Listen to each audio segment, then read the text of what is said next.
ગીર સોમનાથના ખંડેરી ગામે રાજપૂત સમાજનું મહાસંમેલન યોજાયું। માં ભવાની મંદિર અને રાજપૂત સમાજની એકતાને લઈ વજુભાઈ વાળાની અધ્યક્ષતામાં સંમેલનનું આયોજન કરાયું। સુરેન્દ્રનગરના વસ્તડીમાં 120 કરોડના ખર્ચે ભવાની મંદિર આકાર પામશે। મંદિરની સાથે સાથે શૈક્ષણિક સંકુલ, હોસ્પિટલ અને ગેસ્ટ હાઉસ પણ તૈયાર થશે, જેના ભાગરૂપે સમસ્ત રાજપૂત સમાજ સંમેલનનું આયોજન કરાયું। આ મહાસંમેલનમાં અંદાજે 8000થી વધુ જનમેદની જોવા મળી। કાર્યક્રમમાં કારડિયા રાજપૂત સમાજના પ્રમુખ કાનબા ગોહિલ, વજુભાઈ વાળા, પૂર્વ મંત્રી જશાભાઈ બારડ, પૂર્વ એમએલએ ગોવિંદભાઈ પરમાર અને લક્ષ્મણભાઈ પરમાર સહિતના નેતાઓ હાજર રહ્યા।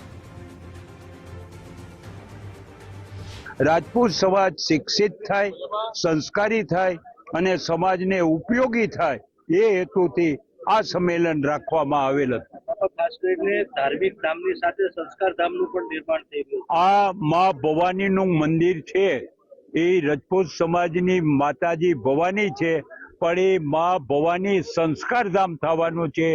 ત્યાં આવી અને રાજપૂતનો દીકરો કે દીકરી આવીને પ્રતિજ્ઞા લેશે કે હવે હું જે કંઈ ખોટું કરું છું એ હું ખોટું નહીં કરું અને હું સમાજને વધુમાં વધુ ઉપયોગી થાય એવું જીવન વ્યતીત કરીશ।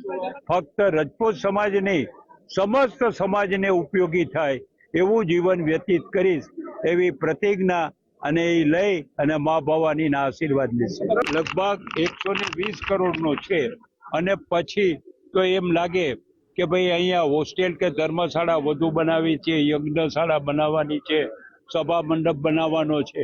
એ જે ખર્ચો જાતો જશે તો સમાજ જેટલો પૈસો આપશે એટલું અમે એનો સદુપયોગ કરીશું।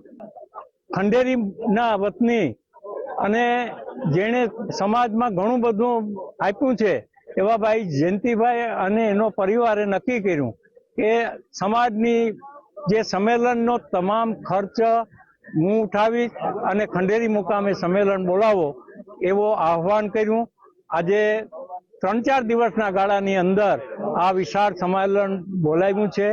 120 કરોડની જે આયોજન છે એમાં મંદિર નહીં, મંદિરની સાથે શૈક્ષણિક સંસ્થા, દવાખાનું, પછી ગેસ્ટ હાઉસથી માંડીને દરેક સગવડતા થાય એવી વ્યવસ્થા કરવા માટેનો વિચાર વિમર્શ નક્કી કર્યો છે।